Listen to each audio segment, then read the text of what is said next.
أعوذ بالله من الشيطان الرجيم بسم الله الرحمن الرحيم السلام عليكم ورحمة الله وبركاته. Today's topic will be Asma Husna, the 99 names of Allah. To believe and serve Allah as humans, it is only natural that we would want to know who or what Allah is. The fact is that we will never be able to understand Him. And this is because Allah also tells us in Surah Ikhlas verse 4 that there is none like unto Him. And in Surah An'am verse 102 and 103 we read, that is Allah your Lord, there is no God but He, the creator of all things, then worship you Him, and He has power to dispose of all affairs. No vision can grasp Him, but His grasp is over all vision. He is above all comprehension, yet is acquainted with all things. However, Allah subhanahu wa ta'ala has not left us to wonder about this for ourselves, but He has given us descriptions through His names used in the Quran, that we may have some idea of Him and attributes and start to understand Him.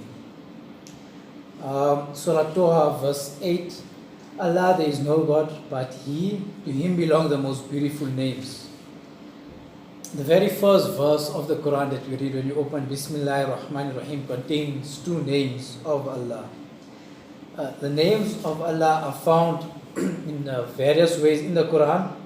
They are found in the list form that describes Him, and most of the time it's like two verses linked together, two names linked together at the end of the verse. The example of a list is Surah Hashr verses 22 to 24.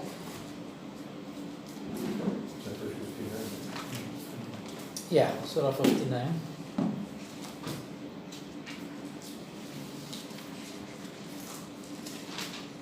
It's on page 1528.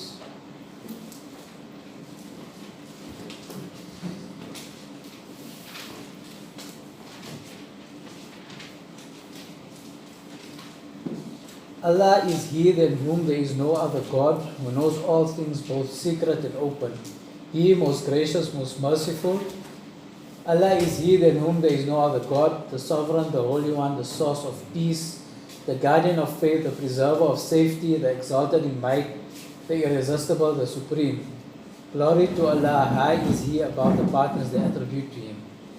He is Allah, the Creator, the Evolver, the bestower of forms. To Him belong the most beautiful names. Whatever is in the heavens and on earth does declare His praises and glory, and He is the exalted in might, the wise. Most of the names, though, can be found at the end of a verse, usually paired with another name. An example, we can just look quickly, Surah Baqarah verse 37.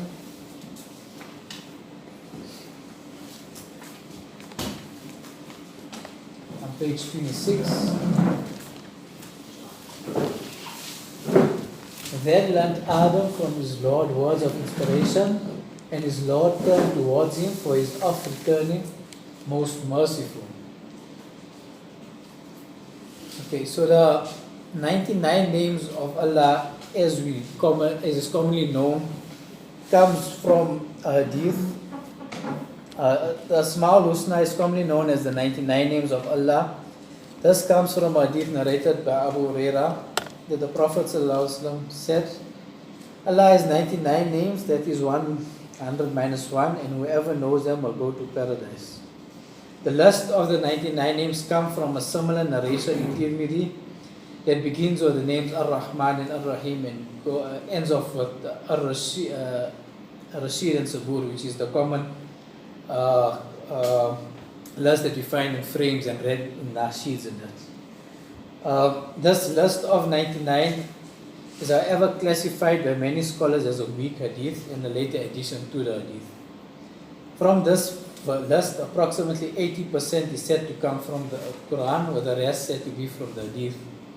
There are other lists also available with other names, but the similar ratio of Quran to hadith is in this list as well. Most of the names on the list can be found as is, like we saw, Ar-Rahman and Ar-Rahim. But there are others where it's not exactly like that, but we know it is referring to Allah. We can look at Surah Buruj, Surah 85, verse 13.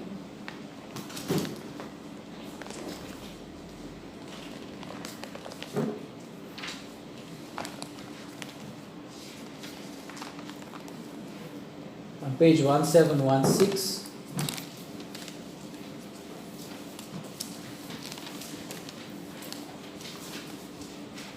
It is He who creates from the very beginning, and He can restore life.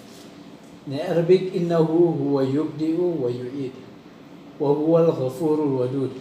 So in verse 14, Ghafur and Wadud is as it is found in that verse, but Yubdi'u and Yu'id is found on the list as Mubdi'u and Al-Mu'id. Looking at those names that are said to not be found in the Quran but in the Hadith, I did a search of these names, and then I found that there is possible links to some of them which can be found in the Quran. You can look at Surah Kaf verse 17 as an example.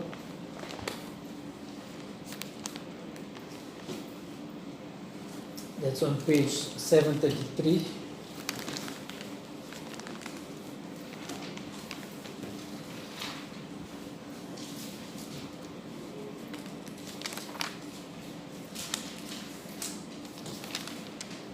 I'll read after in the verse on 733. He whom Allah guides is rightly guided, but he whom Allah leaves to stray, for him will you find no protector to lead him to the right way.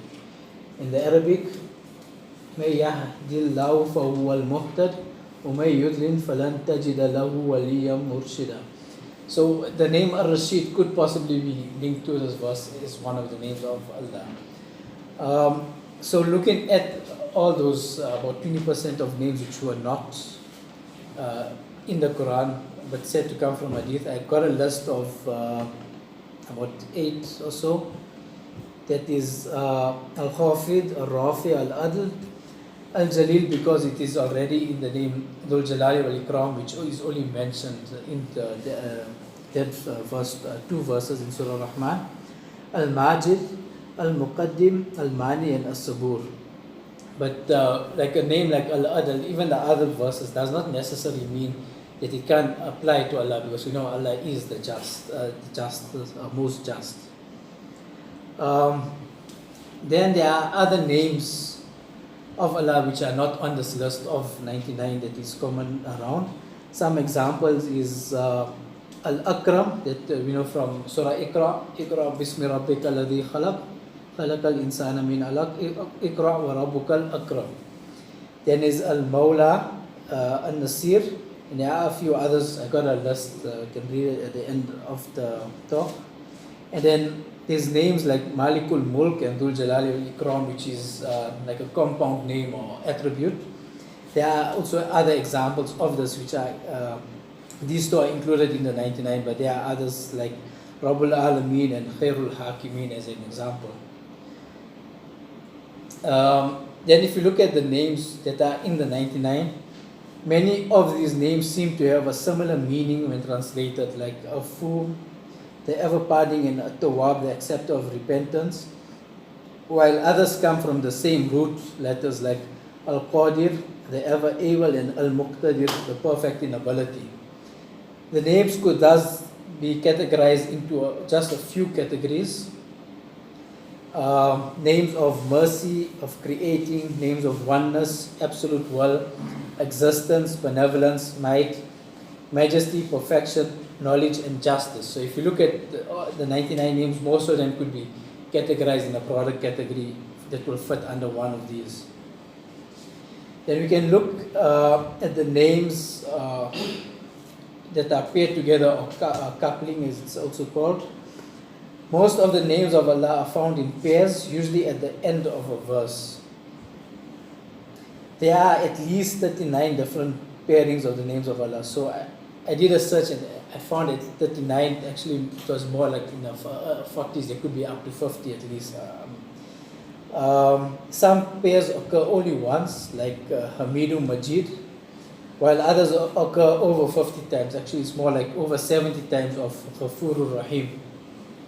Some names are paired exclusively to one other name, like Ar-Ra'uf in Ra'ufur Rahim, which occurs 9 times. The name Ar-Rahim, on the other hand, is paired with at least 7 names. Ar-Rahman, Al-Ghafur, Al-Tawwab, Al-Bar, Al-Wadud, Al-Aziz, and Ar-Ra'uf. All of the pairs that the name Ar-Rahim is linked with, Al-Aziz seemed to be the odd one out, as all the others are linked with forgiveness, mercy, and love. So the Rahman, Ghafur, Tawwab, Bar, Wadud, Ra'uf, all is either mercy or love or forgiveness. But Al-Aziz is the one that seems different. Azizur Rahim. This set of names of Allah occurs 13 times in the Quran and 9 times in Surah Shura alone. That is Surah 26. You can just look at Surah 26 quickly.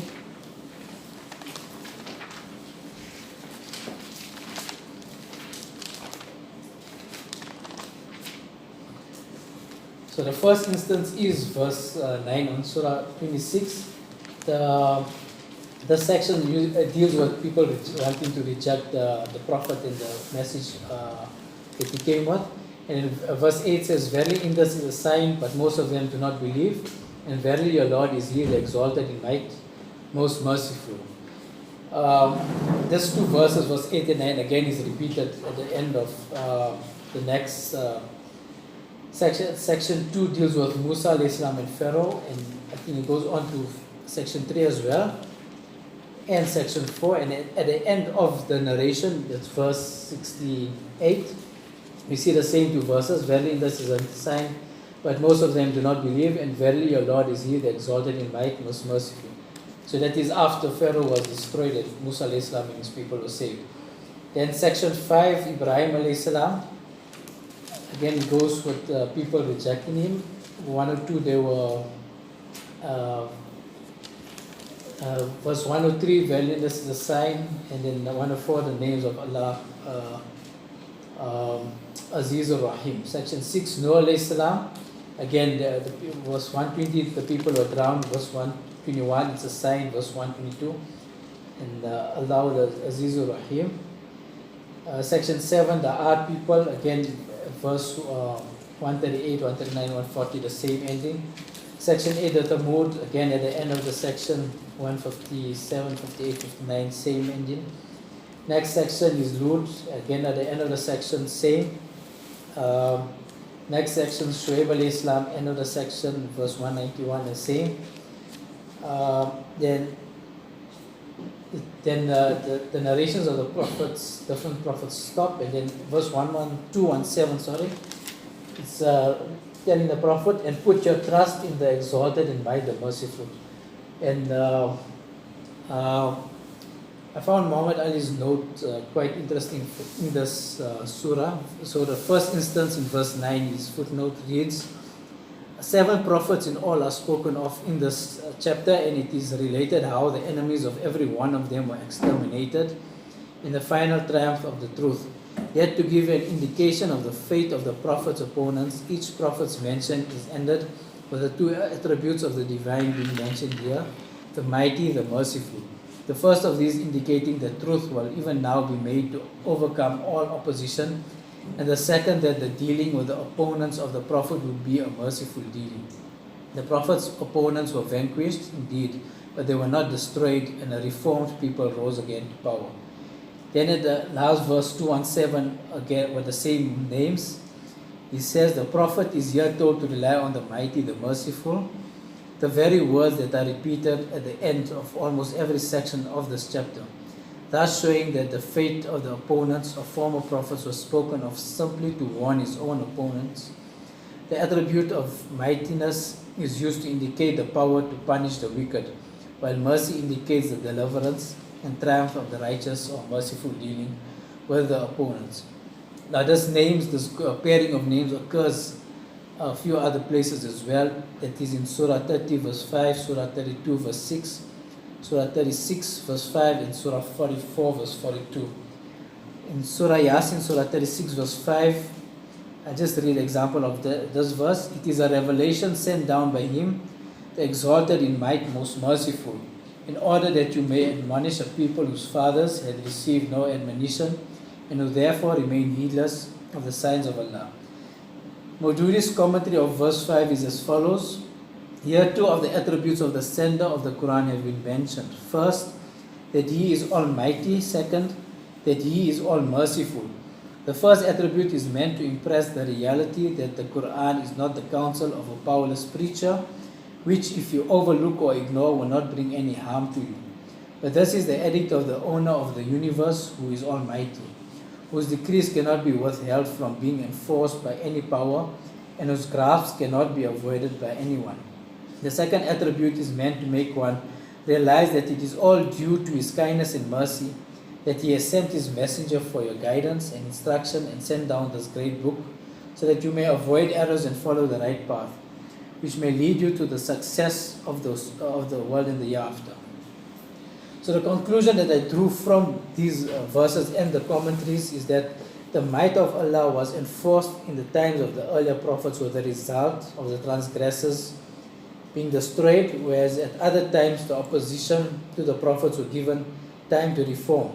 The meaning of the name Aziz I found in another book as explained: no strength in this universe that can stand before this world. The one who is strong but does not exercise his strength, who is not vengeful.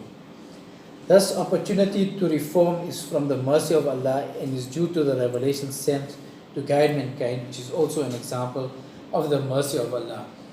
And since we've seen the previous prophets where the people were destroyed, but the later prophets, Isa alayhi salam and the Prophet sallallahu alaihi wasallam, these opponents weren't destroyed utterly like we see of the other prophets, but they were given a chance of reformation. Then we can look at the name of Ar-Rahman, which to me stood out from the other names of Allah. Apart from Allah and Rabb, the name of Ar-Rahman stands out from all other names of Allah. It is also the only name other than Allah or Rabb that is used in Surah Maryam. Surah Maryam occurring 16 times. It is paired exclusively with Ar-Rahim. In many of the instances where it occurs on its own, it seems that Ar-Rahman could easily be replaced with Allah and not make a difference in meaning on the basic level. So most of the verses, I had a look at it, and if you're reading it on a basic, just reading the verse, then it doesn't, in the same, we were at Surah 26, and verse 5 there is an example, but there comes not to them a newly revealed message from Allah most gracious, but they turn away therefrom. Allah here is in brackets in Yusuf Ali's translation.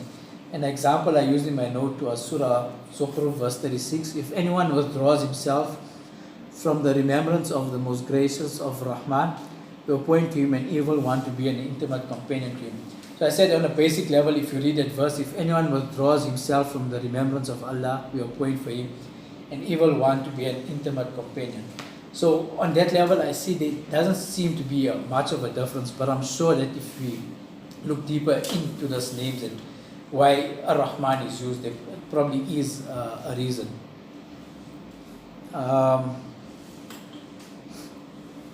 Then Asma Husna in humankind. Allah subhanahu wa ta'ala is above all comprehension, but through the use of the Asma Husna, we get some level of understanding of the attributes of Allah. This means we understand that these attributes and qualities, we understand what these attributes and qualities are in humans, and we are able to possess these qualities as well at a much lower level, of course. The translation and commentary of Sabir Ahmad of verse 138 from Surah Baqarah and verse 15 of Surah Ala shed some more light regarding this.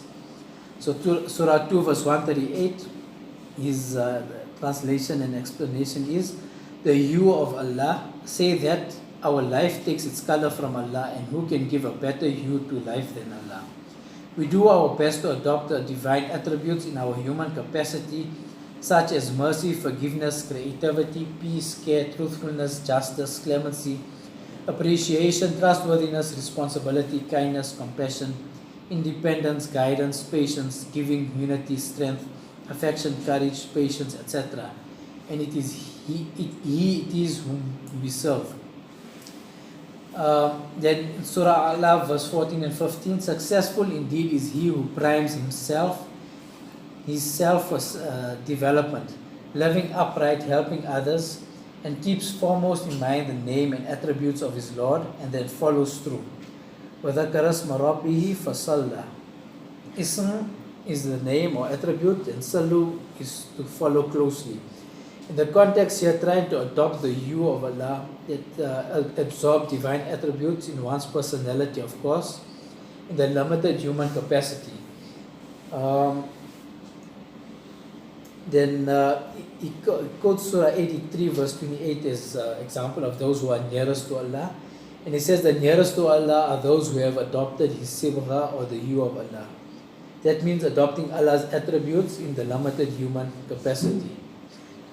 Interestingly, this is a spectrum by which we can all make a self-assessment as to where we stand on the ascending layer of tazkiyah, self-actualization or personal development. So if you want to look at ourselves as how we're developing, then we should look at the names of Allah and these attributes and see how we are applying it in our lives ourselves.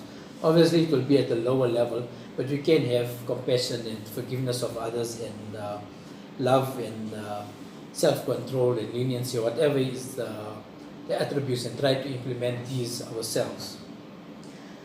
Allah describes us as being created in the best of molds or having the best of potentials in Surah Teen. So we are capable of great things. However, we should always remember that no matter how great we think we may be, we can never be anywhere near the greatness of Allah. As we find in Surah Yusuf, verse 76, he could not take his brother by the law of the king except that Allah willed it so. We raise to degrees of wisdom whom we please, but over all endued with knowledge is one, the all-knowing. So whatever attribute we think we may have, we must always remember that Allah is the greatest of that attribute, and no one else can be in comparison to it. So the conclusion, the study gives a brief overview of the Asma al-Husna. Many works exist that give detailed explanations of each name, and therefore I did not go into that. The Asma al-Husna is not restricted to the 99 names, as is commonly known. The pairing of the names of Allah used at the end of the verses help in understanding of the verses in which they occur, as well as the understanding of those names. To understand one that is above comprehension, the only way to have some concept is to imagine the most excellent or highest level of that attribute as found in Surah Rum verse 27. It is he who begins the process of creation, then repeats it. And for him, it is most easy. To him belongs the loftiest similitude we can think of in the heavens and in earth, for he is exalted in might, full of wisdom. And to end off, I just want to read a list of names which are found in the Quran, but which are not included in the 99 names. Al-A'la, Mawla, Kafil, Razik, Mubin, Nasir, Karib, Shakir, Akram, Qadir, Alim, Qahir, Kafi, Muhid, Hafi, Rafi, Rab, Malik, Khalaq, and Hafiz. Okay, shukran, that's where I end.